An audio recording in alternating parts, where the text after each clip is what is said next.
Now, the other thing I reviewed, I tried to review it before, but I have to re-record it because the footage got messed up. Is I saw Mafia Mama on the weekend. I actually saw this on Saturday. There you go, kitty. So on Saturday, I saw Mafia Mama, and at the recording of this video, it is currently rated, has critic rating of 20% on Rotten Tomatoes. So this is rotten, and it only has an audience score of 64%. So even audiences aren't loving this. However, this is going to be my spoiler-free review for Mafia Mama, because I hope people go out and see it. This is an R-rated comedy action movie. It's an hour and 41 minutes, so it's not too long, and especially because it's a comedy. You just want to get in, have a good time, and then leave, right? You don't want to be there for 2.5, 3 hours, you know?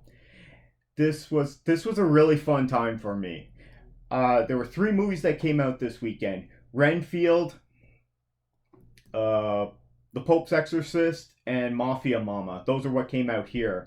And this one I didn't have any expectations for because I looked up the Rotten Tomato score before I went to decide if I was even going to go, and it wasn't really impressing me. So I went into this with no expectations. I don't even know if I even saw a trailer for it because I just couldn't be bothered.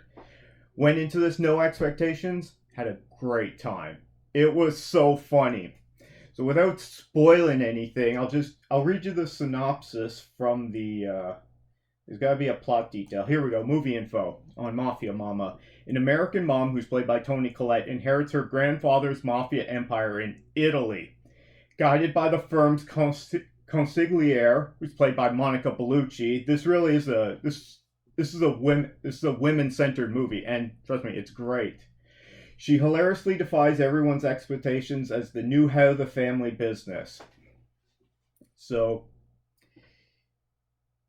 yeah, it's definitely not for kids. It's rated R because of the comedy and some of the violence in it.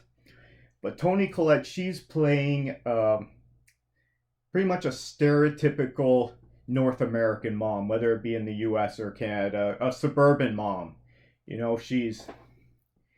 She's in charge of everything. She's in charge of the household, but at the same time, she's kind of ditzy. She's always helping out.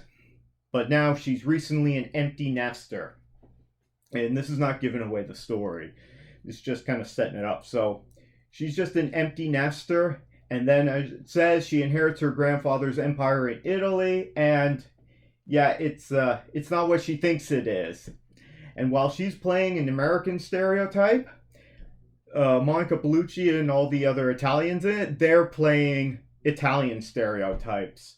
And it's hilarious. It's not as bad as hearing Jared Leto in House of Gucci. He's always talking like a this, and way over the top. It got really annoying really fast if you saw House of Gucci. They're not talking that. They're not really laying it on thick with the terrible Italian accent.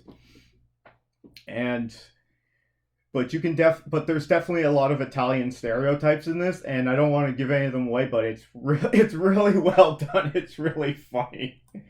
I mean, if you can think of a movie, I don't want to give this away, but if you can think of a movie that's really all about Italians, okay, the most well-known movie, they talk about this movie a lot in this movie. And if you know what I'm talking about, let me know down in the comments below. But I just had a great time, and it's not because I had no expectations for it. I mean, Toni Collette, I've seen her in many things. Not all the things I've liked, but it's not her fault. She always gives a good performance. And Monica Bellucci, I mean, it's Monica Bellucci. She's amazing. So, went into this, had a really fun time. I definitely would encourage anyone to go out and check this out. Go check it out on Tuesday on Cheap Night.